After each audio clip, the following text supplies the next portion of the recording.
This is Deborah Atkinson, and you're listening to the Voice for Fitness Professionals podcast, where I share programming, marketing, and promotion strategies that are easy, enjoyable, even fun, so you can create a business and a life you love. I've got some ideas today for you to break out of the fat loss, weight loss boot camps of the new year, no matter what time of year you're listening to this, but a way to really distinguish yourself as a trainer who gets it. And if you're trying to break into corporate fitness, corporate exercise, or programs for corporations or businesses, you want to keep this in mind. What really matters to the powers that be, who will either let you in to the building while people are on the clock, or let you past that first phone call even, you've got to be aware of the bottom line and be able to relay to them how it's going to help the bottom line. If you motivate adults to take more activity breaks for reasons other than fat loss, looking good, sleeping better, you may be able to leverage your business clients or prospects and swing some corporate coaching gigs because activity supports creativity and productivity. And I know I'm preaching to the choir. That's simple, right? Nothing you probably already didn't know. However, very few trainers and fitness businesses are actually positioning it like that. They're positioning things more from the standpoint of decreasing the cost of healthcare, which isn't unimportant. However, this adds another layer to the cake. It's like instead of looking out the back window at roadkill, the costs of being overweight or smoking for their employees, they're looking at the front window at how do we get them to be more productive and more creative while they're on the job. No one is encouraged to take vacations, personal days, rest, or get a massage, at least not without a little teasing or guilt. Accomplishments and work is rewarded far more today than vacation, rest, and rejuvenation. But there's a wealth of information available proving the breaks you take from the grind are where your breakthroughs will happen. Albert Einstein's breakthrough insights on relativity came not while he was at his desk, but while he was riding his bicycle outside. A creativity moment is not uncommon among exercisers. It's no surprise that many writers also tend to be runners, or is it runners tend to be writers? Following exercise, brainwaves enter an alpha state associated with reflective, clear-headed state of mind that is ripe for new ideas. Could that be sabotaged by constantly listening to podcasts or conducting phone calls while you're working out? Possibly. So if you're working out listening to this, keep listening at least till this one's over. My guess is that the typical millennial, and my apologies to millennials who don't do this, but if you're scrolling through those emails, Instagram and Twitter between sets, you're probably not getting a lot of creative breakthroughs. Exercise could, though, be a game changer, not just for longevity and disease prevention or fat reduction, getting into those back of the closet clothes, but for reaching career goals. For men and women in midlife, stressed, pushed, crunched for time, the break could mean avoiding breakdown and having breakthrough energy.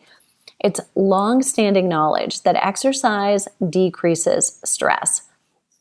This is so very related. Exercise is often the very thing we humans may not do while we're in the middle of a final or important project because of the need to finish it.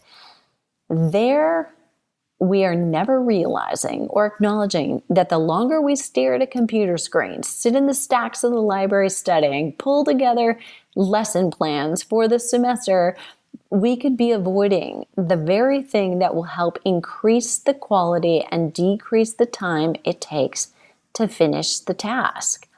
Similar to the rest between fitness sessions, when your body actually gains the fitness. It's not the actual doing of the research, the pulling together of the presentation or the notes for the report, but it's in the breaks for physical activity and, of course, proper sleep and food that ideas happen. The right passage for this chapter or activity to bring learning to life, or the slogan for an ad campaign, come to life not because of pushing hard, but because of allowing that work foundation to then flourish while you're away from it. Most important to remember is fitness won't happen in the presence of overtraining. So, too, could productivity and creativity suffer in the presence of overwork? Major projects aren't born out of pushing through as much as planning, working, rejuvenating, and reworking with better ideas. Intuitively, we know this. You could write an email or an article. You don't send it, I hope. You come back later, proofread it, edit, and then you send.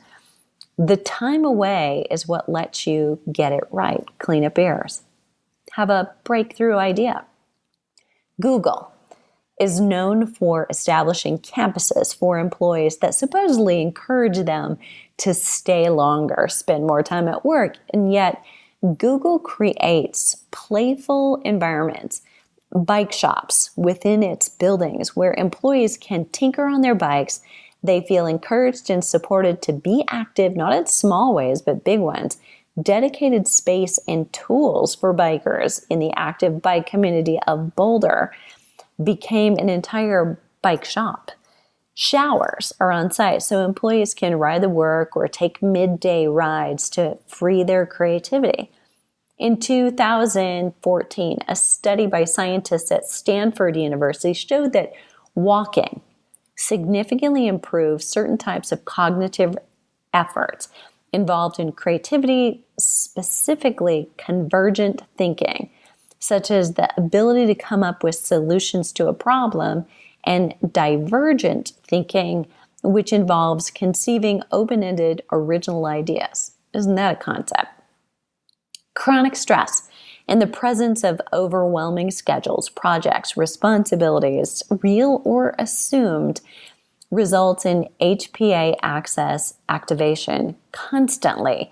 HPA being the hypothalamus pituitary adrenal axis. I discussed related to adrenal fatigue and not just feelings of burnout, but physical burnout. Before that, physical tipping point, however, is where a lot of clients, particularly midlife clients, exist. They may not have gotten there. They're not at true burnout. They're not at true adrenal fatigue, meaning they can't get out of bed, but they're kind of coexisting, just barely getting by, doing what they have to do. It actually reduces cognitive performance, reduces thyroid function, creates blood sugar imbalance, disrupts sleep, lowers immune function, along with many more physical challenges. I'm highlighting the cognitive and mental changes that really occur in spite of the tendency to state that there's just not enough time for exercising because there's too much to do, right? As if spending more time on projects will actually get more done when you're exhausted. It seems that the opposite is true, right? Taking time away from constant focus for short mental and physical breaks or mental breaks while physical activity is taking place is proven to be more effective. With stress and unwillingness or inability to apply better health habits, you can easily create your own threats in your mind where none actually exist. Let's face it, none of us are actually being chased by wild animals or dinosaurs today, but by telling ourselves we can't exercise because of a big project or a crisis at home, or maybe this is you working on a new program, writing your 26 New Year's clients workouts for the week, we actually create the health issues that create the inability to focus, concentrate, and do our best or our fastest work. That spirals into thoughts of losing clients, losing jobs, getting fired, failing school. Recently, a client had committed to a strength training program twice a week for about 30 minutes each and going to bed at a specific time. That was her homework. And when she checked in at her next session, she'd done no strength training, zero, nada. She'd blown anywhere past bedtime by 90 minutes to 4 hours. And she got adamant about making herself miserable for the next 4 months. She is a teacher. And her teaching was going to be hell if she wasn't prepared. So instead, she chose to put herself through hell in the way she chose to prepare. No suggestions were helpful. Nothing would work. There was a reason everything was wrong. I encourage you to offer a challenge or invite clients to a study. It's a great marketing tool. Pick out a couple of corporations, potentially put them up against each other, not necessarily by name, but have a certain amount from each register. Start looking at the improvements or the increase of productivity and creativity with the correlation of greater physical activity, greater adherence to workouts. Start a program and actually create a boot camp, or you could run it much more loosely and just have them be doing a challenge, choosing what and where they exercise on their own and just doing self-reports. Create a simple assessment tool, a quiz from managers or employees or both, and find out starting ratings on the quality and the quantity of work and stress levels, perceived creativity and productivity, and then have them exercise regularly, regardless of their schedules. Make sure that they're committed, and then see what changes after a period of time. Make it a month, make it 2 months, or make it a 2-month total, but have a periodic check-in after one so they're motivated or re-energized again by the results and the opportunity to catch up and do better. Some have said something to this effect: when I'm still, the mind can race. When you race or run or swim, the mind can watch and be still. So here's to your New Year's. Here's to a new way to market yourself and promote more productivity and creativity among your clients. If you found this a unique or useful topic, leave me a comment or question below the show link at fitnessmarketingmastery.com/podcast. And I would so appreciate it if you leave a rating in iTunes. It really helps us pass on the word. And this podcast potentially might be one to share with your clients. Check out the blog and other podcast episodes at Fitness Marketing Mastery, made just for you to enhance your programming, marketing, and make sure you have a business and a life you love.